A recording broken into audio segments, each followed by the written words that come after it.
Hello my friends, this is Sheikh Michal and I help ordinary people achieve extraordinary dreams. You who know me for a longer time know that I love personal development. I'm into personal development for like the last 7 years consistently, and for the last 4 years I have this blog, 5 minutes for personal development, actually for the last one and something of years, also in English. And what this video is about the long-term effect of your developments. And there are three situations that I want to mention out of my own life, how personal development affected me long-term when it didn't seem like it did. And the first of these situations, chronologically, was when I was in depression, 2013, 2014, when in 1 month I got diabetes, lost my kind of job business, and lost my potential future wife after I proposed her for marriage.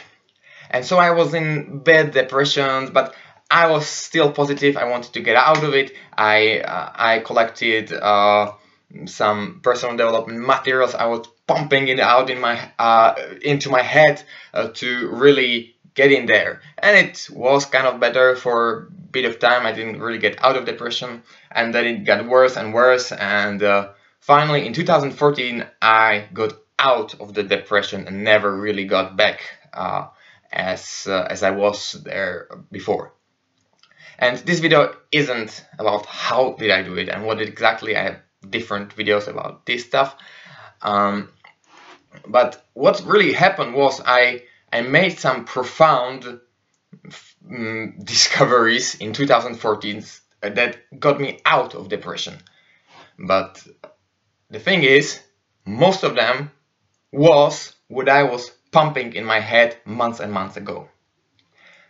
The next is I have a diary that I call my investment notebook, investment diary, and I write down just when I invest in my life and I learn something profound that I want to remember all my life, so I write it down.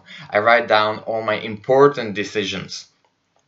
And over the last few months it happened to me a few times that I just found out that I act upon what I've written months and months ago. The last time when I really struck me was like 5 or 6 weeks ago, when I was already for like a month in Cambridge in UK, and I just wanted to write down some summary of what happened, why did I even come here, what were my goals, what was I thinking. And the thing is, I opened it and it was all there. 2 months before that, I've written everything down, and it was in the state of, well, I'm deciding between this and this, but probably I will go to Cambridge and do this and this because of these reasons. And it's so powerful when you see in the midst of you being there that, well, 2 months ago I was just potentially thinking, well, I might do this, and now, wow, I'm here and my life is again completely different than 2 months ago. So this is the long-term effect. And the third thing is, I tend to every year repeat the most important stuff that I learned that year. And this year I decided to go over every good book that I've ever read, actually that I've listened to, that I have as an audiobook. And I got like 60 hours of different personal development books, and I'm now, after more than 2 months, I'm going to the end of it. And what I found is, when I'm repeating these books, some of the stuff, some of the faults, I didn't even know they were in these books. And now as I'm listening to it over again, I find that many of the things is just these books, they became the program I'm acting upon. And now the last week I was listening to 4-Hour Work Week. Today I was listening to Zig Ziglar, one of my very best favorite authors in personal development. And he was suggesting how you should basically lie to yourself what type of character you want to be, and finally one who justified it against the New Age crowd with a Bible verse in Joel 3:10, where they say, and like the weak say, I'm strong.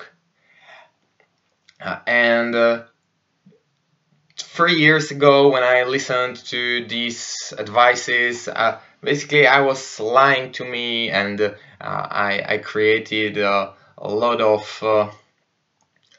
sophisticated lies. What type of personality I am, how truthful I am, how committed I am, how I always develop, how I treat people, and other things. And I was doing that really those 3 years ago, and again, maybe it had a little impact, but well, I didn't really feel like it's doing much. 3 years later, I hear that same stuff. It's all memorized in my mind, and I am that person that I lied 3 years ago about who I am. So what this video is all about is it's not in vain. If you are trying to develop in any area of your life and you are bearing precious seed, you will doubtless get back rejoicing. Actually, it's a Bible verse. Since I've already made a Slovak version of this video, I have it right here. Psalm 126 verse 6. He that goeth forth and weepeth, bearing precious seed, shall doubtless come again with rejoicing, bringing his sheaves with him. In other way, what you sow, you will reap. And if you sow with tears, you will reap with rejoicing. And doubtless, it's going to happen. So even if it doesn't seem like it's going to happen, it's one of the Bible promises, it's one of the experiences of my life. Well, I didn't reap everything that I've sown so far. I would be glad if I did, but it takes some time. And over years and years, I'm seeing, well, something you've sown years ago that you don't even really remember that you were sowing it. Well, now you are it. So that's just kind of a little encouragement. It's kind of my experience over the past months and years. And today, hopefully, it's encouraging. And as my very good friend, whom I've never personally met, Zig Ziglar, says, see you on the top and over the top.